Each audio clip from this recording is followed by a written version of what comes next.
Right. Okay. So, if you remember last week, let me just mute everybody so we don't get any background noise. So, if you remember last week, it wasn't last week, it was the week before, we had the story of Rabbi Chia, who had got up and said that he was not invited to be part of the Beis Din, and that not Rabbi Chia, I'm not talking about Shmuel HaKatan, had got up and left the meeting because he didn't want to embarrass the person that hadn't been invited. If you remember, the story was the Rabban Gamliel, not Shimon ben Gamliel, Rabban Gamliel, who was the Nasi, invited 7 people to go up to the Aliyah to do the Ibur HaChodesh and to do what was necessary for making the month. And only those who were invited were allowed to do it, but there ended up being 8 people, so one of them wasn't invited. So Rabban Gamliel said, whoever's not invited, op it. And Shmuel HaKatan got up and left. And it turns out it wasn't him. And he got up and left to spare the blushes of the one who really had not been invited. And then at the end of the shiur, we had a whole discussion, if you remember, about how that would work, because if he wasn't invited, then it didn't count, and the one that was invited that wasn't there, and we managed to get around that by saying, well, he was invited now because he was asked to stay. The Gemara now is going to go on and tell us stories about other people who did wonderful things to spare the embarrassment of other people. And what you'll see now is a very interesting and not uncommon Gemara approach of taking a story from the Gemara, then perhaps from the Mishnah, and then from the Ketuvim, and then the Nevi'im, and all the way back to the Torah itself. And as it were, each stage sort of supplements the stage before, and it sort of reinforces the idea. And that's quite a common scenario. So where we're up to is over here. I'll share the screen with you. Those of you who are following in the Steinsaltz, it's on page 54. Those of you who are in a Vilna Gemara, it's Yud Aleph, Amud Aleph, page 11a, towards the top. And we're over here. John, I've lost you now. Where have you come back again? Okay, there you all are. Right. So here comes the next story. Ki ha de Yatev Rebbe v'ka Daresh. The Gemara now tells us another story, which is similar. Rebbe, that's Rabbi Yehuda Nasi, Yatev, change the taf to a shin, because taf and shin are interchangeable, and we get yashev, okay, which means to sit. You all know that. So, ki ha de Yatev Rebbe, Rebbe was sitting, v'ka daresh, and he was daresh from the word drasha. He was learning. He was sitting and learning or teaching. The hareach reach shum, and he smelled garlic. Somebody had been eating garlic, and they had garlic on their breath. Amar, he said, Mi sha'achal shum yetzei. Whoever it is that's been eating garlic, go out, should leave. Why? Well, it was putting him off. Couldn't learn properly, couldn't teach. It was pungent. Amad Rabbi Chia. Rabbi Chia stood up, vayatza, and he left. He left. And then what happened? Amdu kulan v'yatzeu. Everybody got up and left. And they left Rebbe all on his own. He's the only one left. Okay, so if you have a look over here on the left-hand side, Rav Steinsaltz says, what did Rabbi Chia think he would accomplish by leaving? If the person with the bad odor was still there, if it wasn't him, what was the point? And it seems that Rabbi Chia anticipated that the person with the bad odor would follow him out of the room, trusting that people might attribute the odor to Rabbi Chia. So everybody's trying to spare everybody else's blushes. So everybody leaves. And isn't that wonderful? Everybody's trying to spare everybody else's blushes, except for one person who is not bothered about the embarrassment of somebody else in this story. The one who should be embarrassed. Well, he's bothered about himself, I guess. I'm talking about Rebbe. Rebbe says, whoever smells of garlic, leave. Well, that's a bit harsh, isn't it? Everybody else is worried that somebody's going to be embarrassed, but why wasn't Rebbe embarrassed? Why wasn't Rebbe worried that he would embarrass the one who smells of garlic? I think this is a very nice story about the students, but I don't think it reflects very well on Rebbe. Correct me if I'm wrong, but it doesn't seem to me that Rebbe is bothered about the embarrassment of his students. He says, whoever smells of garlic, leave. The students all leave, and Bashachar, the next morning, Matza'o Rebbe Shimon Berebbe. Rebbe Shimon, who was the son of Rebbe, found Rebbe Chia. Matza'o, he found him. Amalei said to him, Atahu shetzi'arta la'Abba, was it you who was disturbing my father? From the word sa'ar. Can you see the word sa'ar there?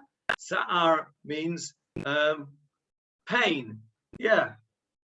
Sa'ar means pain. So was it you that was causing pain to my father? Amar lo, Rabbi Chia said to him, Lo tehei kazot b'Yisrael. Chas v'chalila. There should not be such behavior in Israel. I would not do such a thing, says Steinsaltz, but I assume the blame and left so that the one who did so would not be embarrassed. Nice story that Rabbi Chia did not want the person to be embarrassed. But I remain with my question against Rebbe. And it's interesting, I looked around and I couldn't find anybody that asks the question against Rebbe there. But I think it's a question against Rebbe. Anybody got any suggestions to answers? By the way, I don't have an answer to this. Nobody asked anything about Rabbi Gamliel, though, for saying there's 8 of us here, there should only be 7. That's a different question, Johnny, I think, because that's a question of halacha, right? That's a halacha. It can't be helped. You're not allowed to do the Ibor Chodesh with 8. You can't have a beis din of 8. And the halacha is that only the ones who are invited could do it. Rabban Gamliel, okay, he might have worked out a way of doing it in a different way, but at the end of the day... he could have said there should only be 7 here, gentlemen. Yeah, he had no choice, really. Whereas Rabbi Yehuda Nasi, he could have put up with a bit of smell of garlic. Why did he have to embarrass the poor fellow? I must say I'm not impressed with Rebbe on this occasion, if I'm allowed to say such a thing, which I am, because I can say whatever I like. As we all can, in fact. These people were human beings after all. So let's have a look at the next story. So the Gemarah says, good old Rabbi Chia. But where did he learn it from? The Rabbi Chia, Mehecha Gemir La. Can you see that word Gemir? What does that remind you of? Gemarah. Gemarah, yeah. It means to learn. So where did Rabbi Chia learn it from? Mi Rabbi Meir. He learned it from Rabbi Meir. Okay. Now, Rabbi Chia was Rabbi Meir was senior to Rabbi Chia, so that's how he can learn it from him. So Tanya, we learned in a Braita, Maaseh. This is really interesting. This Maaseh be'isha achat shebata lebeit midrasho shel Rabbi Meir. A woman shows up in the Beit Midrash. They're all, Rabbi Meir is teaching to his students in the Beit Midrash. Remember, all these students are great rabbis. Rabbi Meir is the senior rabbi. Rabbi Meir is the one, by the way, who is usually the author of an unnamed Mishnah, is usually Rabbi Meir. So we're talking about somebody very, very senior here, which is why Rabbi Chia can learn from him. And he's in the Beit HaMidrash and he's teaching his students, who are all great rabbis. And a woman comes and she says the following, Amra lo, she says to him, to Rabbi Meir, Rebbe, echad mikem kiddushani b'biyah. One of you guys has betrothed me by having intercourse with me.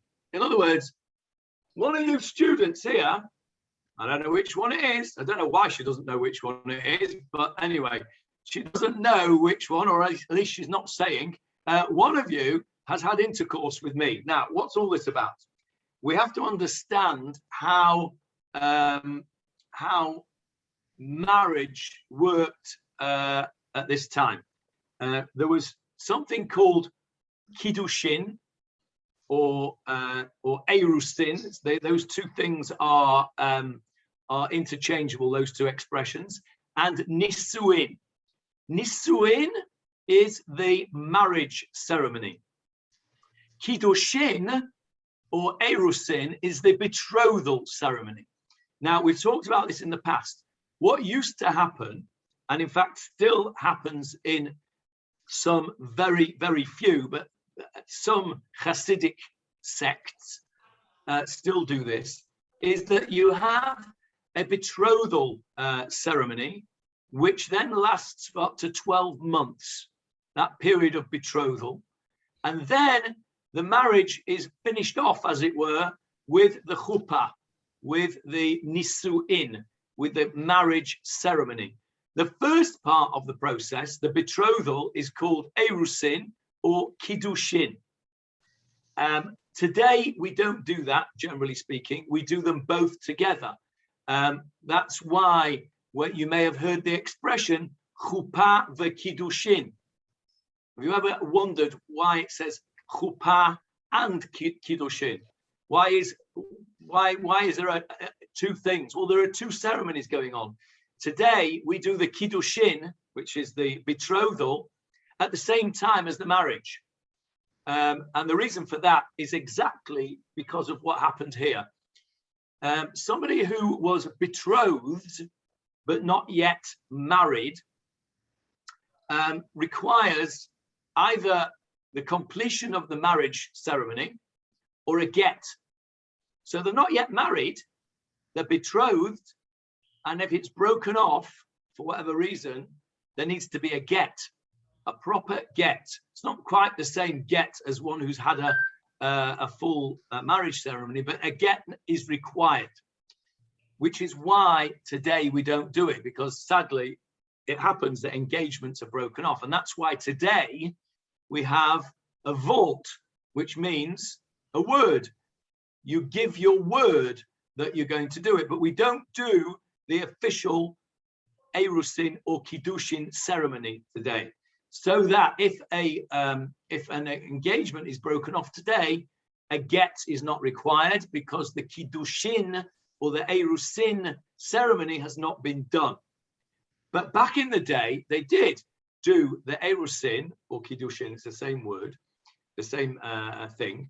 They did this kiddushin erusin, which was a kinyan. They made a kinyan. They gave a formal betrothal, and then there would be a certain period of time until the wedding.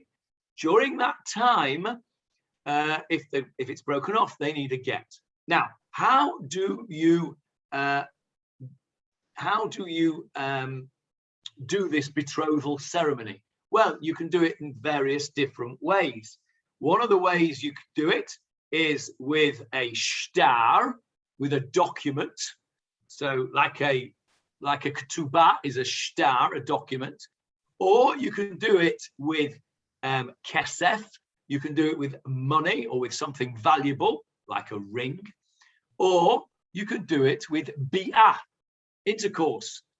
You have intercourse with this woman who is betrothed to you. That seals, for obvious reasons, the betrothal ceremony. So this woman comes along and says to Rabbi Meir, one of your students, or maybe it was Rabbi Meir, one of you, she doesn't say one of your students, she says, one of you has betrothed me via intercourse, via bia. Echad mikem kiddeshani, has done that kiddushin, has literally sanctified me, has done this kiddushin, has betrothed me, but bia, with intercourse. So that was it allowed in those days, Johnny? Was it allowed? I mean, yeah, one of the three ways of. Yeah, it wasn't generally speaking done. Yeah, but it was a method of betrothal. Yeah. Okay.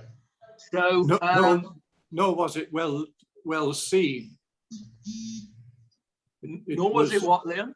It wasn't well accepted. It was an accepting the act as creating the betrothal, but it wasn't regarded as being a good thing. Correct. It was almost a bit like, we'd have some years ago, we'd have a shotgun wedding, wouldn't we? Somebody would be in the family way, as they used to say, and they'd quickly do a shotgun wedding, quickly chick-chack, let's do a wedding, and then the child's not a bastard. Yes, Leon is right. It was one of the methods, but it was not a particularly acceptable way of doing things. Certainly would not have been acceptable for one of the students of Rebbe Meir or Rebbe Meir himself. It would have been frowned upon. So what she's saying is, in effect, one of you lot has betrothed me via this method, and therefore either stand up now and let's get married, finish the job off, as it were, or you need to give me a get. So that's a bit embarrassing, isn't it? You sat there in the Beis HaMedrash. Imagine it was one of you lot, right? And somebody barges into our Zoom room now and says, one of you lot has betrothed me with intercourse. And you're all going to think, well, I wonder who it is. Maybe it was Marcel. Maybe it was Johnny. Maybe it was me, right? So who knows? So we're all looking around. So you imagine this scenario. All these rabbis are looking around and saying, well, it wasn't me. So there's obviously a potential here for serious embarrassment. So what happens here? Rabbi Meir, Ahmad Rabbi Meir. Rabbi Meir got up, v'chatav la get kritut.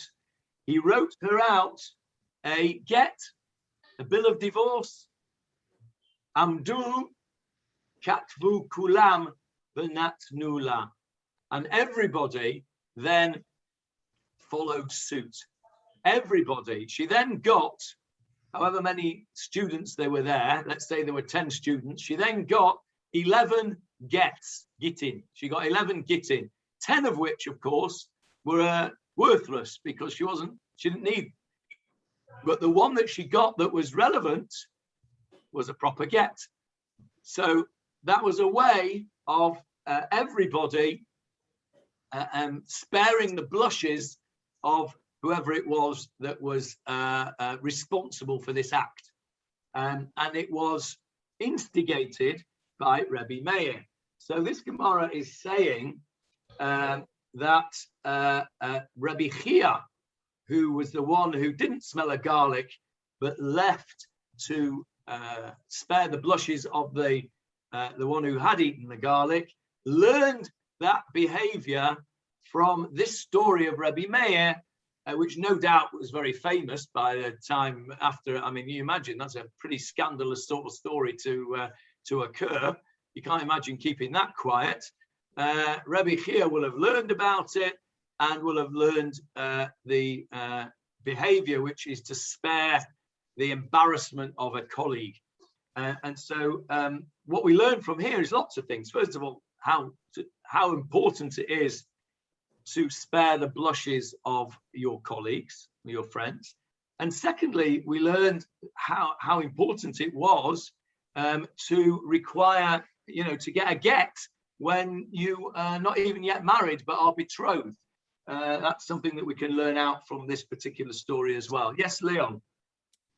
You had a criticism, just going back a paragraph, you had a criticism of Rebbe. Did you not think as well that his son was also should be criticized by meeting Rebbe here and saying to him, was it you that upset my father? He also shouldn't have said that, should he? No, I agree with you. I agree with you. Perhaps not as bad as Rebbe himself, because he's he's worried about his father's covered. But let's assume that my criticism of Rebbe is fair. Then it's not surprising then that his son behaves in that way as well, isn't it? Because that's learned behavior. He learned it from Rebbe. But yes, you're quite right, Leon. You're quite right. It would not have been right for him to have collared him. He's got up and he's left. Just take it at that. Leave it. So yeah, that's a good point. So Rebbe Meir has gone like a step further, really. It's one thing admitting to being smelling a garlic.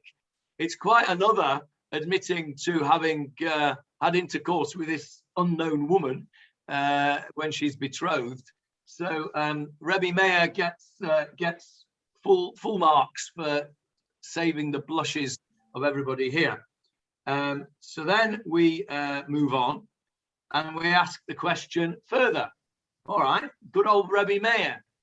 The Rebbe Meir, mehecha gemirah, where did he learn it from?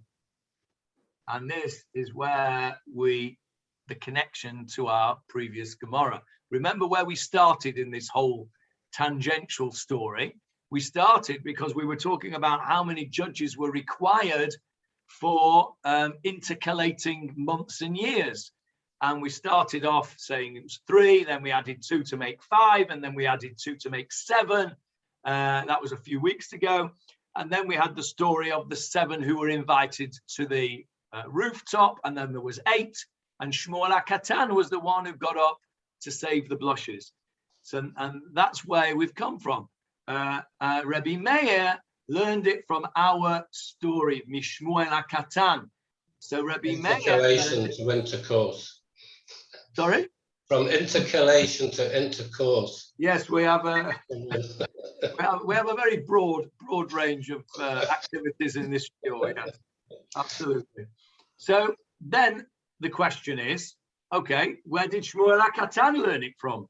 Well, Shmuel HaKatan mehecha gemirah, and he learned it from a chap called Shechania ben Yechiel.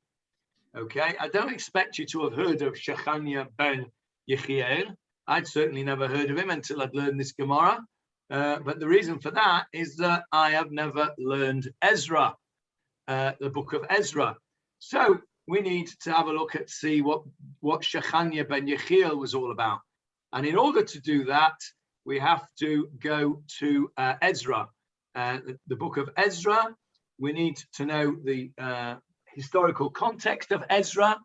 Ezra was Ezra HaSofer. He was one of the later Nevi'im who accompanied the Bnei Israel back to the land of Israel after the destruction of the first temple and after the Babylonian exile and at the beginning of the period of the second temple. Ezra and Nehemiah were the two prophets who basically rekindled Jewish life in Eretz Israel after the Babylonian exile. So we're talking in modern parlance, we're talking what, 500 or so BCE, something like that, maybe a little after, but around about that, around about 2,500 years ago. Let's go and have a look at Ezra chapter 10. So I shall just get that up on the screen for you right now. I know that Leon is all ready to read it to us. Let's get it online now. Okay, you should have it on the screen now. So, Ezra, let's see what's going on here. Let's go back to the end of chapter 9 first to see what the context is. This is Ezra here giving Musa, if you like, to the people who have, as usual, not been behaving as they should, not been doing the right things. They've been, here you can see in verse 15, they've been intermarrying and doing all sorts of bad Avodah Zorah stuff. And here, go to chapter 10, verse 1, Leon. As Ezra prayed, and as he confessed, weeping and prostrating himself before the temple of God, there gathered near him an exceedingly large congregation from Israel, men, women, and children, for the people wept profusely. Then Shechaniah, son of Yechiel of the sons of Elam, spoke up and said to Ezra, "We have transgressed against our God and have taken in alien women of the peoples of the land. But now there is hope for Israel concerning this. So now let us seal a covenant with our God to send away all of the women and those born from them, according to the counsel of the Lord, and those who hasten at the commandment of our God. Let it be done according to the Torah. Arise, for the matter rests upon you, and we are with you, and be strong and act."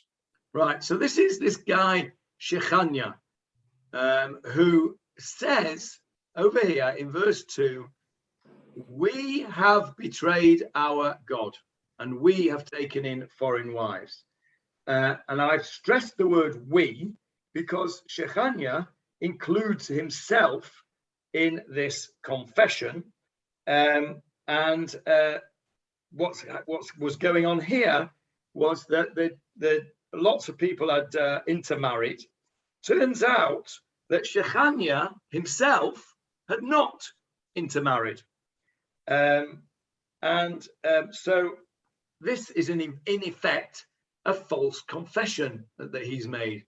He said, we have betrayed our God and we have taken in foreign wives. Well, he hadn't. But what he did was that he included himself in this matter so that he wouldn't embarrass individuals. He included himself and he said, come on, let us make a covenant with our God to cast out all the wives and their offspring, even though he had not intermarried. And so this was another example, an earlier example in Tanakh of the concept of sparing the blushes of other people by including yourself in something which actually you didn't do. So if we go back to our Gemarah now. When we say this in Nakhat, Johnny, we use the word we. I've been reading the English of a lot of them, so we're all in it together, sort of thing. That's right, absolutely right, Johnny. When we say vidui, when we say our confession, we say Ashamnu, we. Yeah. Bagadnu, Gazalnu, we have stolen. Well, we haven't done all the sins. We haven't done all of those sins. Yeah, I mean, sometimes you read them all and you think, gosh, I've done all of them. or you think, well, I haven't done that one. But we still say we've done it because, as you say, Kol Yisrael Arevim Zelazeh. We're all responsible for one another. And this Shechania fellow was very much demonstrating that by not taking the moral high ground and saying, well, you lot need to chuck out your foreign wives and your foreign children, and I'm all right, Jack, because I didn't do it. He is saying, no, we must do this. And he includes himself in it so that he spares the blushes. And it seems that if we go further on in the chapter, you can see over here in verse 18, it turns out that Shechania is not listed amongst those who took foreign wives. Let's just go back actually to there and have a look at verse 18 and see what it actually shows us. Let's just get that back up again. Sorry, messing you around here from screen to screen. There we go. So there we go. Verse 18. Have a look at verse 18. I won't make Leon read out these long list of difficult names, but then it lists all the people who brought in foreign women, and Shechania is not one of them. So it turns out that all these people here that are listed from verse 18 onwards, look at all these people there, all of them. Look at it, it goes all the way down to verse 44, hundreds of them. They've all taken foreign wives, and Shechania is not amongst them. You can take my word for it because it says so in the Gemarah. So what the Gemarah is saying here is, because we can see that Shechania was not amongst those that did that. When he says we, he is he's teaching the lesson to later generations, Rabbi Meir, and then Rabbi Chia, Shmuel HaKatan, all of those folk who learned the lesson from Shechania. So good old Shechania has taught us that from Tanakh, from the later Nevi'im. Now, you can see that we're going backwards in time, aren't we? So we had, who did we have the latest one? We had Rabbi Chia, who learnt it from Rabbi Meir, who learnt it from Shmuel HaKatan, who learnt it from Shechania. And the next question is obviously, where did Shechania learn it from? Ushchania ben Yechiel mehacha Gemar la. Where did he learn it from? So we're going back in time. And who did he learn it from? Yeshua. None other than Yehoshua bin Nun, Joshua. And then we have to go back and see what was going on in Joshua. Now, we've learned this together, so we know this story. This is the story of Ai, the story of Ai.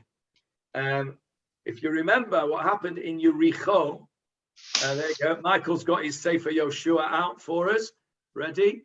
In the story of Yericho, the people surrounded Yericho. They screamed out, they blew the shofar, and the walls came down, and miraculously Yericho was conquered. After that, HaKadosh Baruch Hu said, you shall take none of the spoils at all. Nobody is to take anything. And amazingly, nobody took anything apart from one person. Anybody remember who that was? What was his name? The chap that did take something that he shouldn't have done. Can you remember anyone?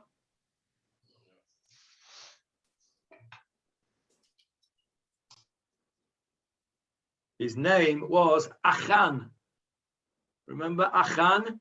And he took, if I'm not mistaken, he took some kind of coat, some kind of shirt or something, and some gold in it, and he buried it underneath his tent. And let's go to Joshua now. Here it is on the screen, chapter 7, verse 10. So what happened? Oh, so we have to know what happened. So then after Yericho, the next place they went to battle was a place called, anyone remember? Ai. Yes, Ai. literally, actually, ha-I, the I, for whatever reason that is. And what happened, Leon, in I? They got beaten. Yes, and how many people died? 36, I think. Correct, well done. 36 people died there. And Yeshua says, hey, what's going on? What's happened here? Let's go from verse 7, Leon. Joshua said, alas, my Lord, Hashem Elohim, why did you bring this people across the Jordan to deliver us into the hand of the Amorites, to make us perish? If only we had been content to dwell on the other side of the Jordan. If you please, my Lord, what shall I say now that Israel has turned the back of us, of its neck before its enemies? The Canaanites and all the inhabitants of the land will hear and will surround us and cut off our name from the earth. What will you do for your great name? Hashem said to Joshua, raise yourself up. Why do you fall on your face? Israel has sinned. They have also violated my covenant that I commanded them. They have also taken from the consecrated property. They have also stolen. They have also denied. They have also placed it in their vessels. Okay, let's stop there. Is that true? Verse 11. Only Israel has sinned, Chata Yisrael, and in the plural, and they have also transgressed my covenant. How many people were there in Israel? How many people came out of Egypt? 600,000. 600,000 men, apparently. You know my view on the numbers, but let's go with it literally for the time being, because it suits my purpose. 600,000 men. So let's assume there were 600,000 women as well. So that's 1.2 million. Let's assume that each couple had a few children. So there's probably another million or so children. So we're talking over 2 million people. How many people out of 2 million took booty?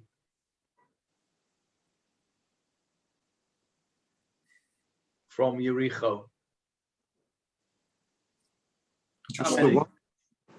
one. One person out of 2 million. Achan, one person. And what does God say? Israel has sinned.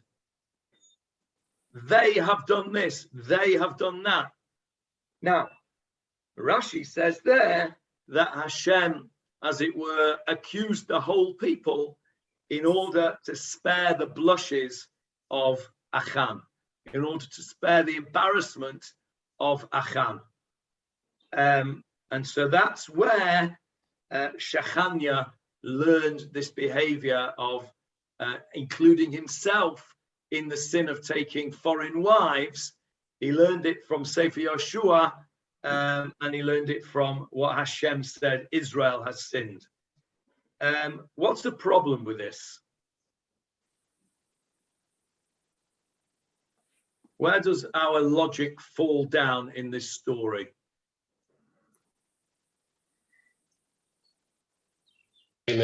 Someone blaming other people, whereas in the other stories, people are taking the blame upon themselves. That's true. There is a difference there. The bottom line, according to Rashi, is that the guy's blushes is spared. So the problem that I see is in the continuation of the story. Who can remember what happened next? Remember that thing in used to have it in a question of sport. What happened next? And they'd stop the footage, and then you have to say what happened next in the match or what have you. So what happened next in Yehoshua? After God says they've sinned, what happens next in the story? Who can tell me what happened next?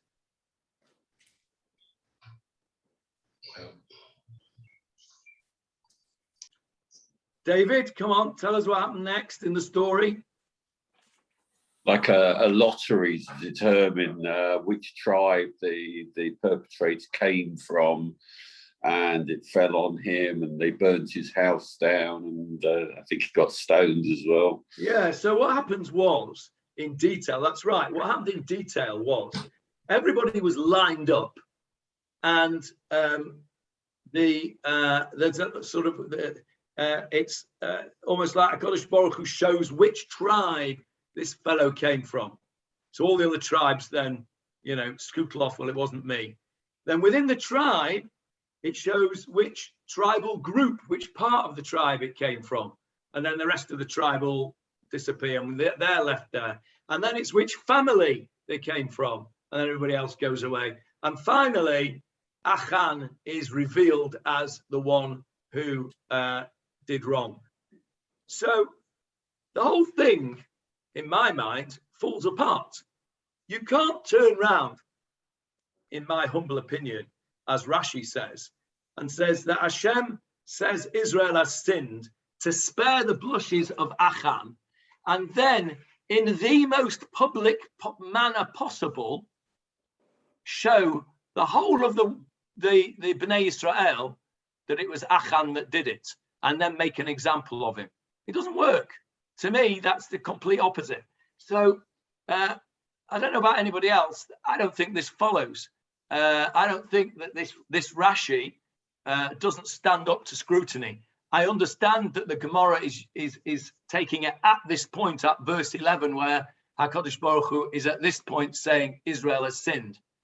But if you then roll it forward, if you like, if you roll the footage forward, it doesn't actually work, because Achan is not only is he not embarrassed, he's super embarrassed by being made very, very public of what happens, and he then has to confess in public, and then it's all, you can see, you read the chapter on, verse 24. Yeah, go on, read on. Read verse 24 for us, Leon. 24, 5 and 6, and we'll see what happened to him. And Joshua took Achan, son of Zerah, and the silver and the garment and the bar of gold, and his sons and his daughters, and his ox and his ass, and his flock and his tent, and all that was his, and all of Israel was with him. They brought them up to the valley of Achor. Joshua said, "Why have you caused us trouble? Hashem will cause you trouble this day." Then all of Israel pelted him with stones, burnt them with fire, and stoned them with stones. They piled a great heap of stones over him, which is there until this day. And Hashem relented from his flaring wrath. Therefore he called the name of that place the Valley of Achor, troubling, until this day. Well, I don't know how much more embarrassing that can be for the whole of Israel, Kol Yisrael, to burn you and stone you. So I'm afraid I don't buy it, the Rashi on verse 11. But that's what the Gemarah quotes. And that's the kind of question, by the way, that I used to ask when I was 10 years old and used to get a frask across my face by my Gemarah teacher. Yeah, that's it. You know who I'm talking about. Marcel also knows. He's smiling. Did you get frasked as well?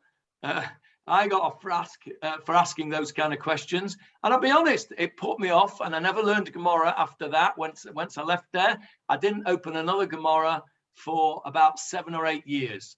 And that's what happens when you don't get proper answers to your questions when you're a kid, just as a by the way. So, you know, it's a question. We're allowed to have questions, and you're allowed to not agree with what Rashi says. If you don't agree with what Rashi says, you don't agree. And that's the end of it. Rashi was a human being. I don't think that his explanation stands up to scrutiny. And that's my view. I don't think I deserved a frask for it. Maybe I didn't ask it in a respectful way. I don't know. Don't remember. but there you are. But the Gemarah nevertheless quotes that, and it's an interesting thing. But the reason I bring that up is for a number of reasons. One, because it's important when you're learning Gemarah, as I've said many times, that you don't just take the Gemarah at face value and read that pasuk. You need to go back, as we do here, look at the context and look at the whole picture and look at it critically. That course that I mentioned to you many times before in university that I didn't really take much notice of, which was the most important course that I could possibly have done, called critical reading, is very, very important. We mustn't take stuff just at face value. We're given a brain, we're given intelligence, and we have to use that intelligence. Anybody who wishes to disagree with my interpretation is fully entitled to do so, and I will be very happy to be put right, as it were. But what we can't do is just ignore things which bother us. We must challenge them. We must look at them. We mustn't throw the baby away with the bathwater, but nevertheless, we must look at things in a critical way. So that's just a good example of how learning the Gemarah thoroughly can take you to interesting, sometimes dangerous places, but interesting places nevertheless. Leon, you've got a hand up. No. No, let's put it down again then, shall we? Yes, I didn't know how to do it. Yes, I don't know how to drop it. Oh, well, okay. Well, never mind. We'll leave it up. Okay, so let's go back to the Gemarah. And that's an interesting, bit. Let's go back to the Gemarah. We're not sharing screen at the moment, are we? No. Let's share screen back to the Gemarah then. There we go. Okay, so he learned it from Yeshua. Yeshua, Ribono Shel Olam, mi chata amalo v'chide leitza ani lecha. Let's translate it. Get up yourself. Why have you fallen on your face? Israel has sinned. Yeshua said to him, who sinned? God said, am I your informer? Cast lots to determine who is guilty. And if you wish, so there's another opinion. V'i bait ema. And if you want to say you don't like that, so maybe the Gemarah here is hinting at the fact that isn't the greatest place to have learned it from, because it gives you another option. E bait ema is an expression in the Gemarah which is translated as, and if you wish, you can say. In other words, here's another option if you don't like what I've just said. So possibly maybe the Gemarah is accepting that isn't the greatest option. We learn it from Moshe Rabbeinu, and he is speaking in Sefer Shemot. I've got that ready for you as well. This is the time when they were told, when the man came down from Shemayim, they were told on Friday, go and collect a double portion. Go and get lechem mishneh, double portion on Friday, because on Shabbat you can't go and collect it. Don't try, because on Shabbat you can't go out and collect the man. And of course, a few people did go and collect try and collect the man. And this is what Hashem says to Moshe in Shemot there, chapter 16. Let's go and have a look at it. Let's get it up on the screen. There it is. Okay. So let's go from verse 25, Leon. Moses said, eat it today, for today is a Sabbath for Hashem. Today you shall not find it in the field. 6 days shall you gather it, but the 7th day is a Sabbath. On it there will be none. It happened on the 7th day that some of the people went out to gather, and they did not find. Hashem said to Moses, how long will you refuse to observe my commandments and my teachings? See that Hashem has given you the Sabbath. That is why he gives you on the 6th day a 2-day portion of bread. let every man remain in his place. Let no man leave his place on the seventh day. Right, so let's stop there. So the expression that we're interested in here is Vayom Hashem el Moshe. Hashem says to Moshe, Ad ana me antem, in the plural. And how long will you, plural, refuse lishmor, to keep, to observe mitzvotai v'toratai, my commandments and my teachings? So again, Hashem is saying here, is tarring everybody with the same brush, and the Gemarah is trying to tell us that that is to save the blushes of the person who, of the people, the small amount of people who went out and did collect the man. Now, I like this better because we don't see that these people who went out and collected, we don't see that they are then publicly humiliated, publicly embarrassed, publicly put to death, as was Achan. And it could well be, and I'm going to stick my neck out and say that the reason that the Gemarah over here says the e-bait ema is that it doesn't like the first example for the reason that I've said, and it gives us an option to learn it not from the story of Yoshua, but from the story of the gatherers of the man in Sefer Shmot.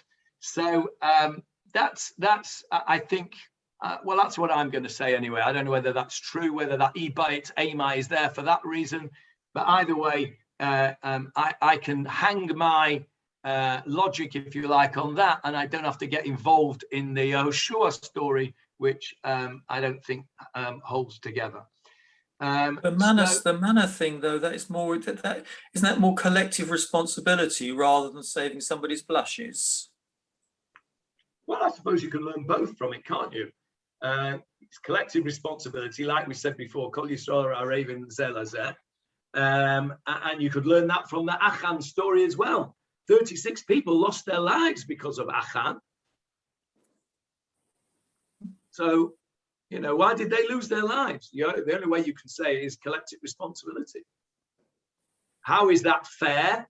You have to say that HaKadosh Baruch Hu had other cheshbonot. There must have been other reasons why those particular 36 people had to lose their lives. Maybe there was suspended sentences, as it were, hanging over them for other things that they had done. And this was the opportunity for them to receive their punishment. We don't know. But yeah, collective responsibility. But the Gemarah is saying here that Hashem is sparing blushes at the same time, which I think does hang together there. At least on this one, there's no public humiliation of these people as there was with Achan. Okay.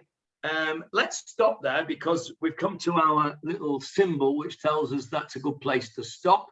The next piece of Gemarah is going to talk about Shmuel HaKatan in more detail, and we're going to go into the realms of the supernatural next week. Probably not next week, is it? It's probably Rosh Hashanah next week, isn't it? Next Wednesday.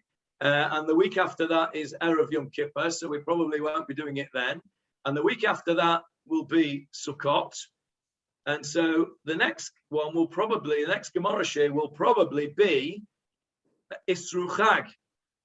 And for you, Michael, it will be Simchat Torah. So you'll have to listen to it not in real time. What I recommend to you is that when to all of you before the next Gemarah Shir, just log on to the YouTube link and listen to the last 10 minutes of this Shir. That's what I do every week when I prepare the Shir. I listen to where we were up to, so I know where to carry on from. And it's a good little reminder because probably none of us will remember in 4 weeks' time when we'll reconvene on a Wednesday to do the next piece of Gemarah. But we're going to go into the realms of the supernatural, of heavenly voices next time, and it's more interesting stuff. Nothing whatsoever to do with how many judges you need for anything. But then again, that's the beauty of Gemarah, that we go off on all sorts of interesting mystery rides. So, any questions on what we've learned today? There was a nice story, Johnny, about the kid in Cheder who lost his watch. And he went to the Rebbe and said, Rebbe, someone's pinched my watch. And the Rebbe said, okay, don't worry, I'll find it for you. And all the kids, he said, I want you all to line up on the wall, facing the wall, eyes closed, or to go through your pockets. And eventually he said to the kids, open your eyes now, I found the watch.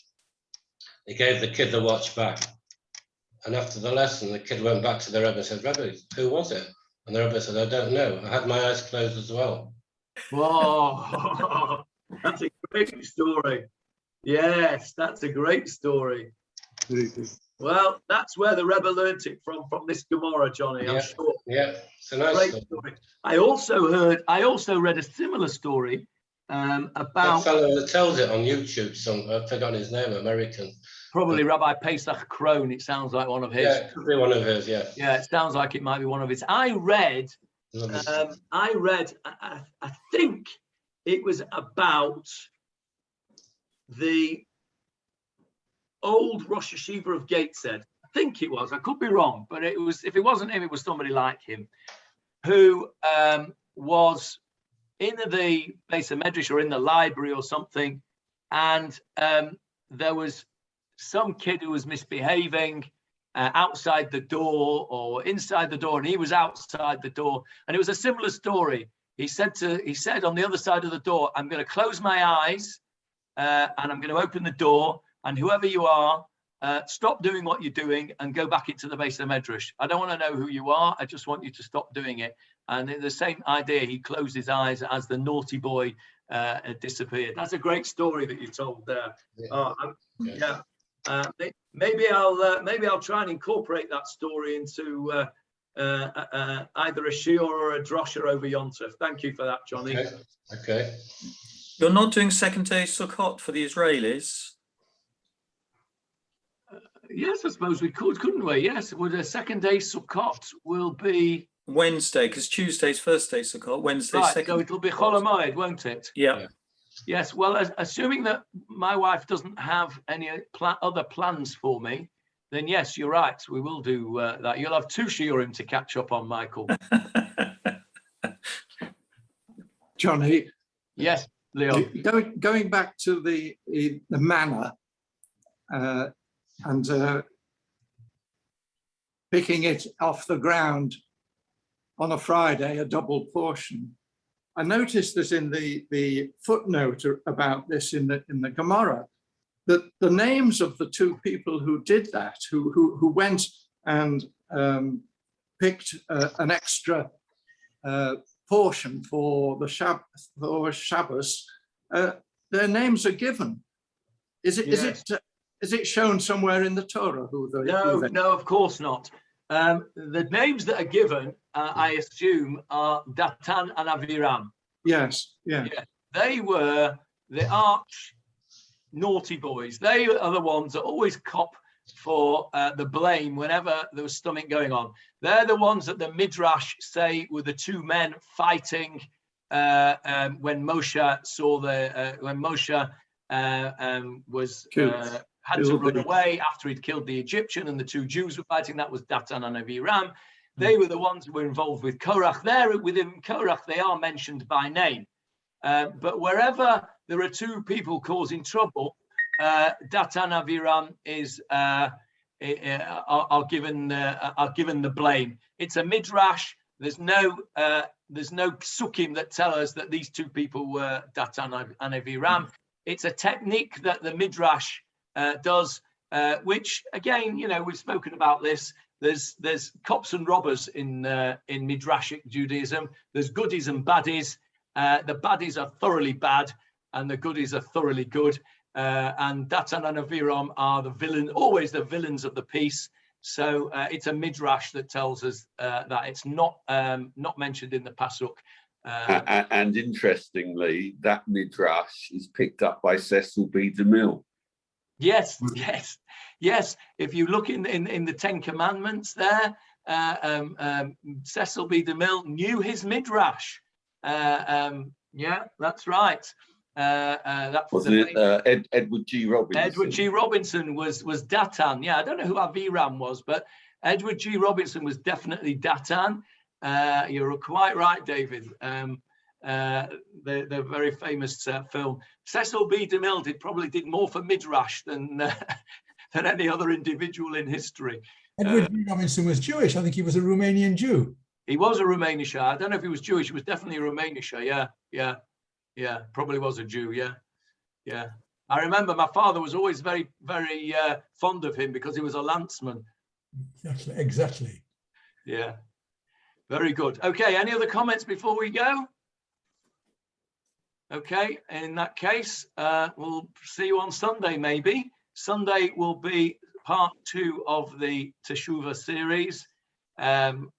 And hopefully we'll do a little bit more then. Until then, see you then. Shabbat shalom. Thank you, Johnny. Thank you. Thank you.